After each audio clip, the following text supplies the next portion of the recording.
one of our achievement gaps this last year in the STAR test.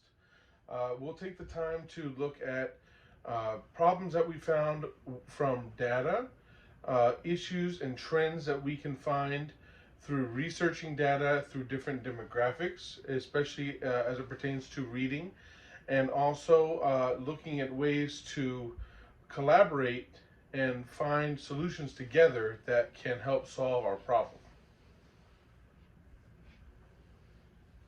First, we're going to talk a little bit about the TEKS. This is a little wordy, so I try not to read it all to you. Uh, English Language Arts and Reading, Grade 7.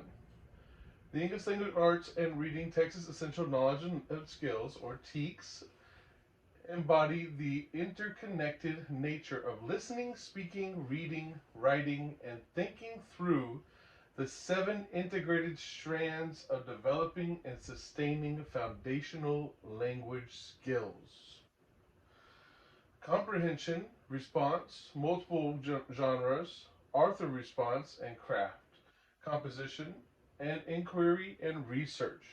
These strands focus on academic oracy, proficiency in oral expression and comprehension, authentic reading, and reflective writing to ensure a literate Texas.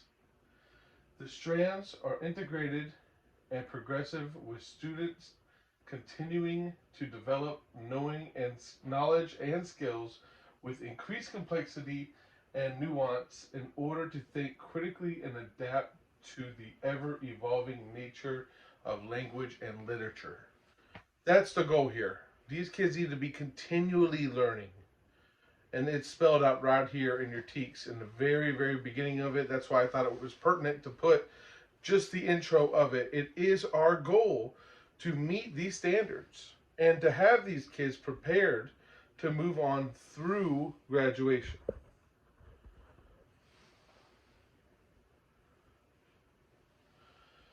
Strands include the 4 domains of language: listening, speaking, reading, and writing, and their applications in order to accelerate the acquisition of language skills so that students develop high levels of social and academic language proficiency. Especially down in this area, focusing on English language learners, they are expected to meet standards in a second language. However, their proficiency in English influences the ability to meet those standards. To demonstrate this knowledge throughout the stages of English language acquisition, comprehension of text requires additional scaffolds such as adaptive text, translations, native language support, cognates, summaries, pictures, realias, glossaries, bilingual dictionaries, thesauri, and other modes of comprehensible input. ELLs can and should be encouraged to use knowledge of their first language to enhance vocabulary development. Vocabulary needs to be in the context of connect discourse so that it is meaningful. Strategic use of the student's first language is important in ensuring linguistic, affective, cognitive, and academic development in English. I wanted to especially talk about the ELL students because a lot of times they get shot down or written off as being, well, they don't speak English, so there's a barrier there. These are barriers we have to break. We can't change how they speak at home, but we can change how they view English in school. So it is our job to bridge that gap and to provide them with the accommodations that can help them with that. Knowledge and skills. We're going to talk about what the English and language arts knowledge and skills are here in a basic overall broad view.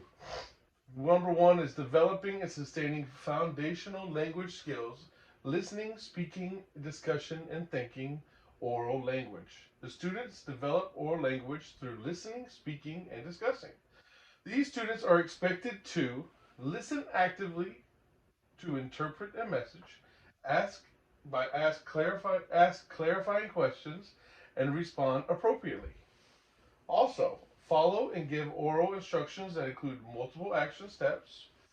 Also, give an organized presentation with a specific stance and position, employing eye contact, speaking rate, volume, enunciation, natural gestures, and conventions of language to communicate ideas effectively. And of course, to participate in student-led discussion by explicit and considering suggestions from other group members, taking notes and identifying points of agreement and disagreement.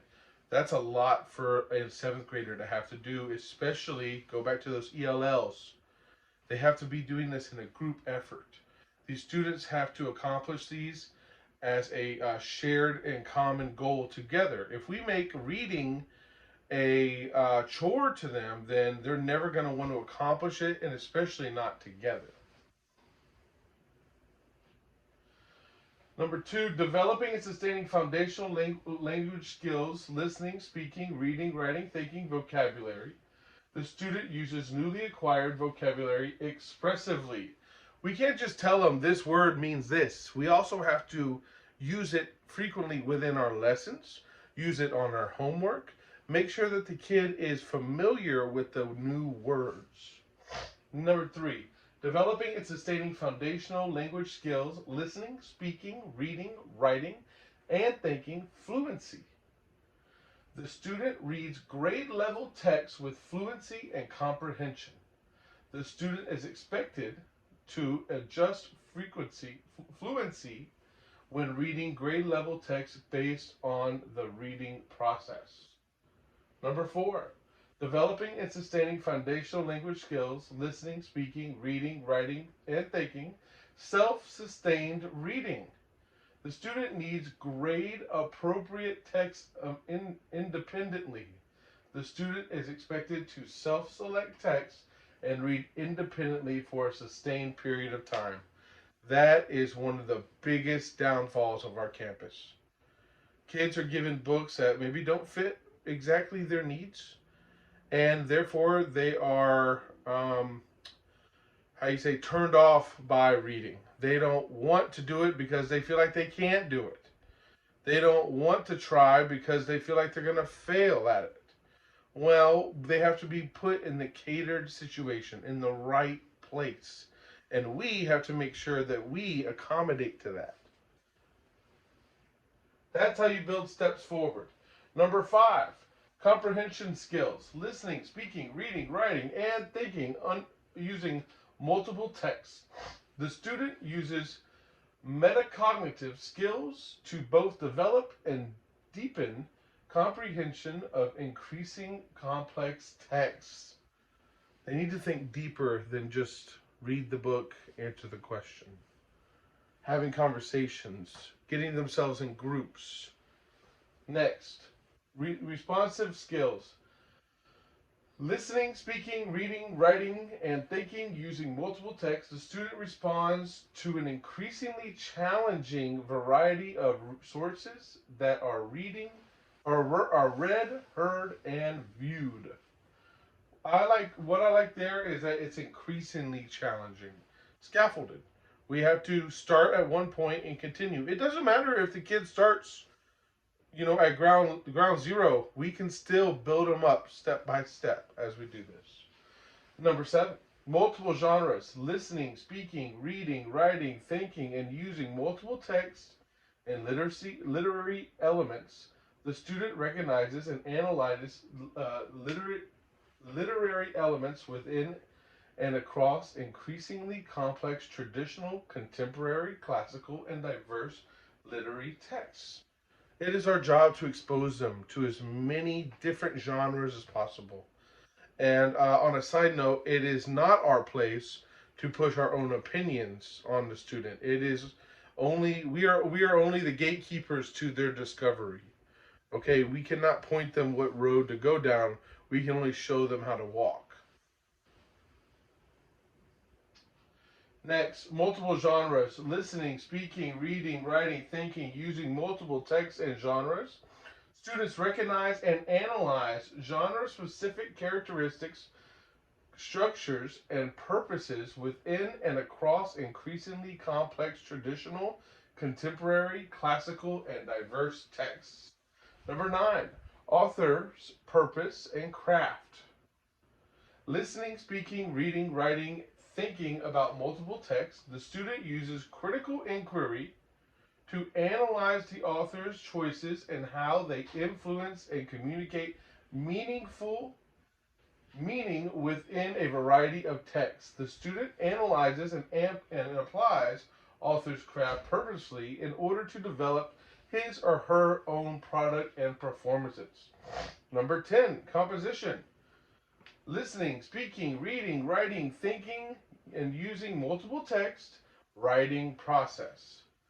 The student uses the writing process recursively to compose multiple text that is legible and uses appropriate conventions. Legible is a big one, especially at our campus.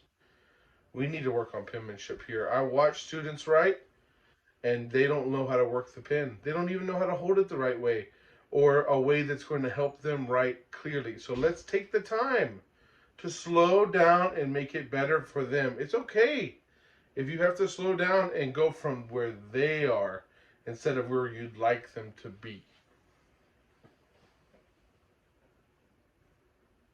Number 11, composition. Listening, speaking, reading, writing, thinking, using multiple text genres. The student uses genre characteristics and crafts to compose multiple texts that are meaningful. This kind of starts to equate to some creativity within the kid. They read more, therefore they create more in their mind. And when you have the tools of high vocabulary, good penmanship, you can create literature. And that's our goal here, is for kids to have the compositional skills to create thoughtful, meaningful ideas and express themselves through that. Number 12, inquiry and research. Listening, speaking, reading, writing, and thinking using multiple texts, the student engages in both short-term and sustained recursive inquiry processes for a variety of purposes.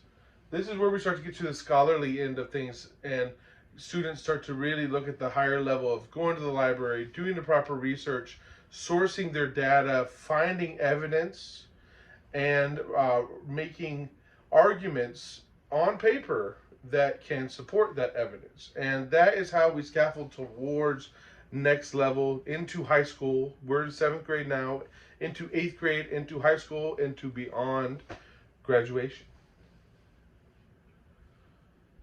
Okay, the first thing we do when we have all those TEKS and all those standards and everything that you have to accomplish and everything we have on our plate that we must accomplish, you got to look at how we assess the data and how we find the gaps.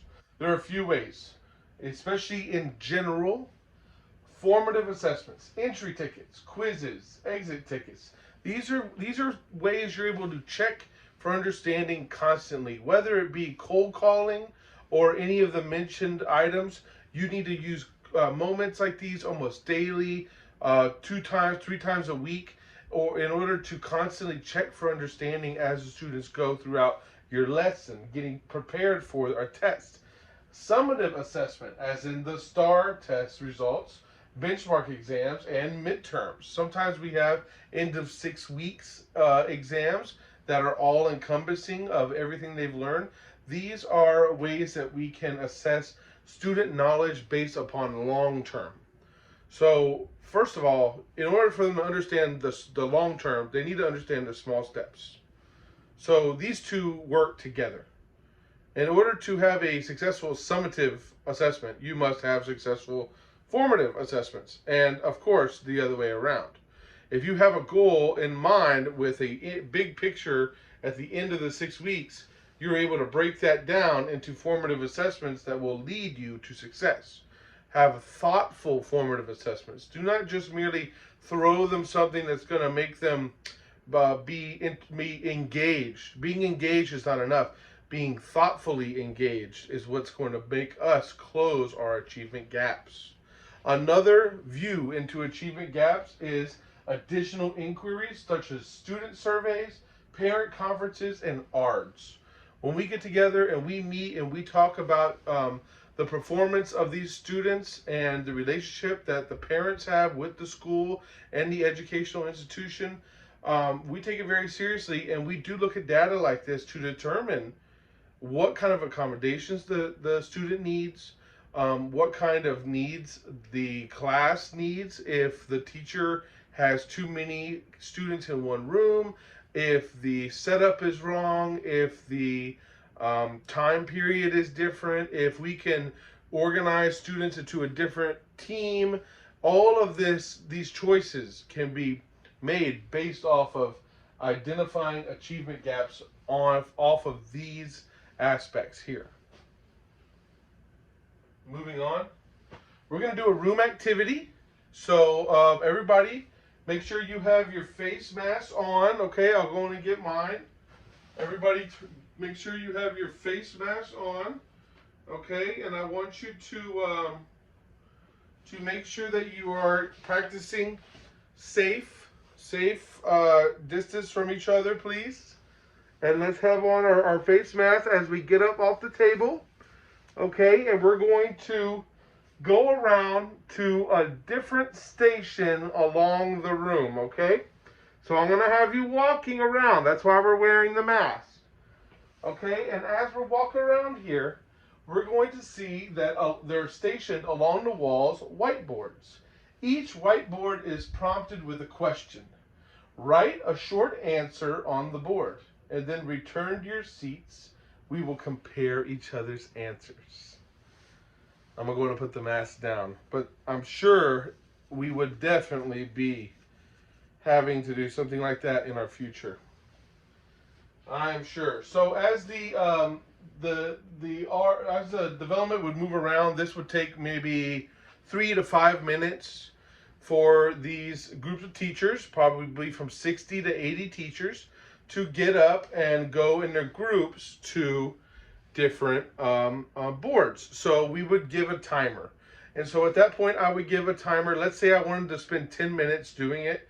I would break it down 2.5 minutes per one. And what the teachers would see is one question.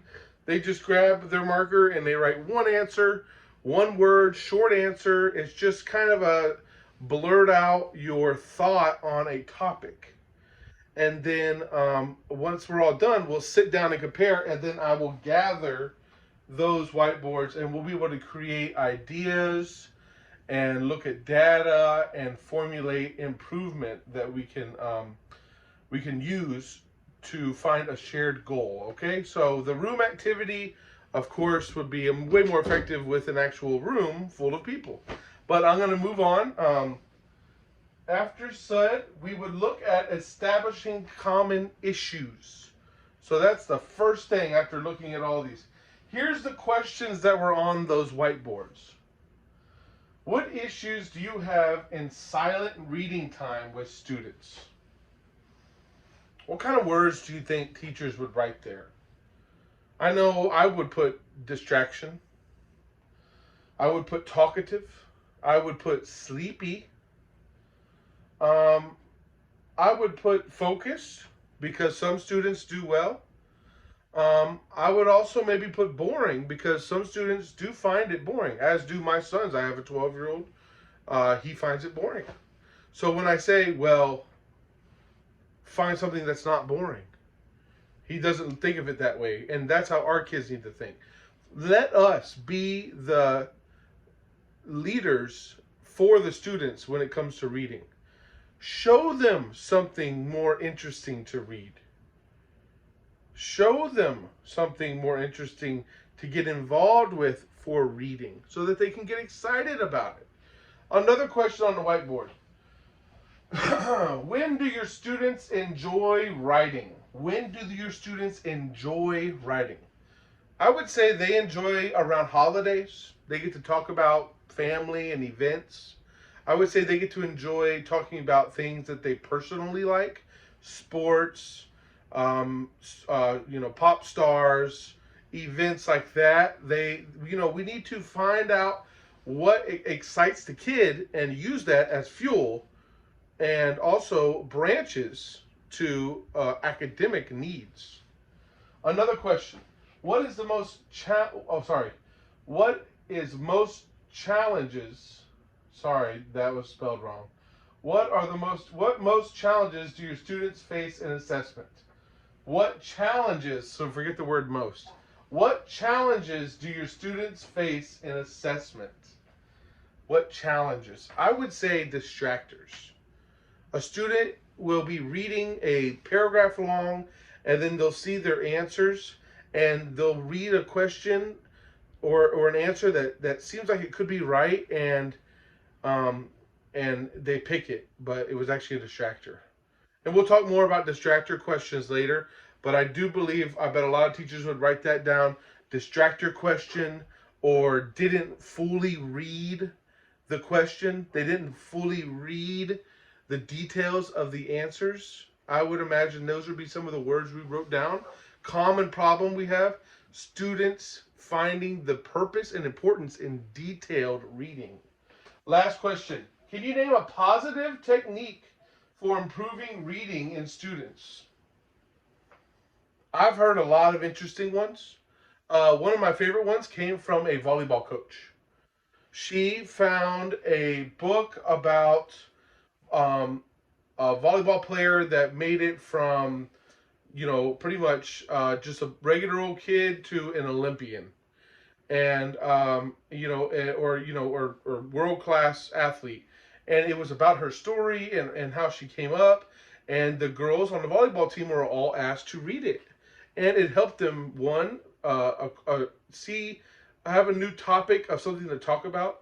They saw that they also shared struggles with the student, and they also came together a little bit more. That's an interesting technique I've seen, is find something that the kids find interesting or in common.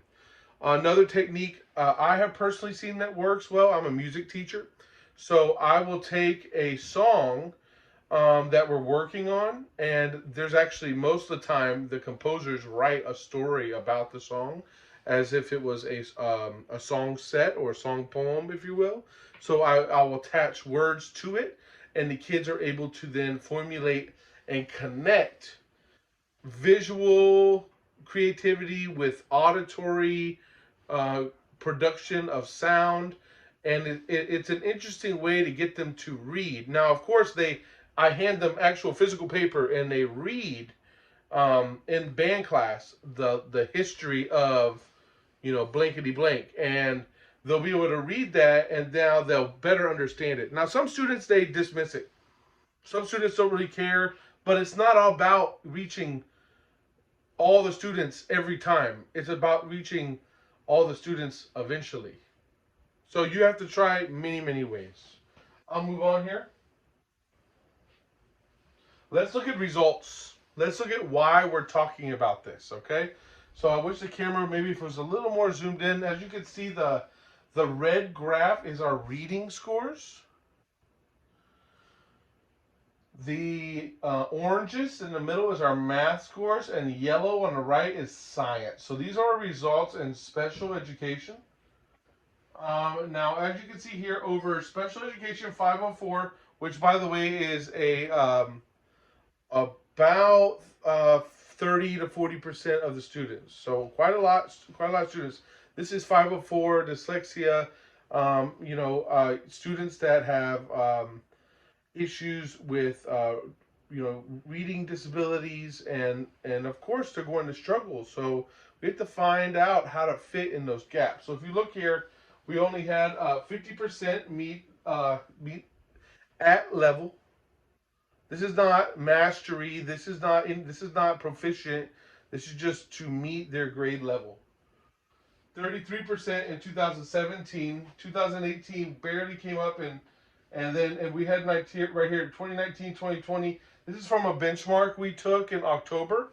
41. So there was some growth, but there's a trend here. Our special ed students are not being maybe properly catered as far as their reading necessities. Let's move on and look forward. Another one, results in economically disadvantaged students. This makes up 89% of our campus. 89% of our campus is economically disadvantaged. Students who did not meet the level in 2016, 45%. 2017, 42. 2018, 36. And in this recent benchmark, 40. Actually, pretty high for October benchmark. Excuse me. we These are a big group of our kids. They maybe have one computer for the whole house. They definitely are not using it to read. Often on a computer they're playing games on it probably. And these students maybe don't have access to drive to the library. Maybe they have to take a bus, and instead of having time to read, the parent makes them work. We have to reach out and try to find a way to get these kids to still be invested, and the parents invested in their children's reading. And I think it really has a lot to do with at home and us connecting to home. Another comparison here is reading results for English language learners. So 2016, 44%, 39, 2017, 41, and 2018, and then October we had 43 passing. Once again, the lowest of all of them. Now, English language learners make up about 29% of the students on campus. We don't have that many compared to other schools. There are a lot more at other schools. LBJ, Alamo Middle, they're in the 50, 60% English language learners. So even though we have an advantage of not having that kind of obstacle for our students, we still are falling short. So what can we do to bridge that gap? Well, I don't know if you can tell, but there is a trend here. These students are constantly scoring lower in reading than they are in other subjects, okay? All right, so important thing here is establishing solutions, common solutions. Something that we can all do together and gather together to create improvement plans. So there's a few ideas here. Take them if you will. I found a quote here that was pretty powerful. Let me take a second. Relevant curriculum enables students to pursue answers to questions they have about themselves and the world. Relevant curriculum. A lot of times I feel like we're spitting irrelevant things in their mind. And I know that we have to teach these things and we have to make them excited about these things, but we have to find a way to make it relevant. And if we can't, they're never going to go with it into the world. And I know that that seems like an impossible task, but it is something that we must set as a goal. Relevance is key. Make the kids understand that what we're doing is important. If you can start there, then you have grounds for improvement. Challenging curriculum allows students to move beyond the standards. Provide extra work for intriguing topics and literary works they would see late in later classes. The best and brightest students must flourish. It is our responsibility to be sure they feel as important as the struggling students. So this moment right here is talking about kids that are not failing. Don't forget, guys, I do not only care about the ones that are missing the gap. We have exceptional students here at Austin, and we need to make sure that they are also being pushed so that we can have even more excellence as it grows. So find challenging ways for still your exceptional students. Integrated curriculum combines the student work with the real world. Exciting interest and exploration can lead to more interest in literature online and at the library.